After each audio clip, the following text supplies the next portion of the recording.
don't need an M4 to go out. And our laws, in fact, are in place to do that. So again, I know you're gonna keep going on. Right. And I'll step off from there, because probably that side of the room, this side of the room, we're talking a lot more anyway. So I gotta get it in while I So, can. Eric, two seconds. I wanna acknowledge our Assemblywoman, Diana Richardson, who walked in. Please stand up.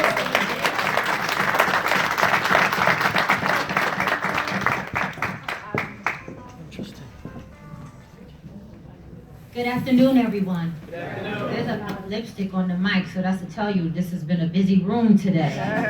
For those of you who don't know me, I am Assemblywoman Diana Richardson, always proudly representing the communities of Crown Heights, Prospect, Lefferts Gardens, and East Flatbush. And I really just wanted to come in and take an opportunity just to thank today's organizers and all of the panelists. To know me is to know that the issue of gun violence is so important to me here in the state legislature.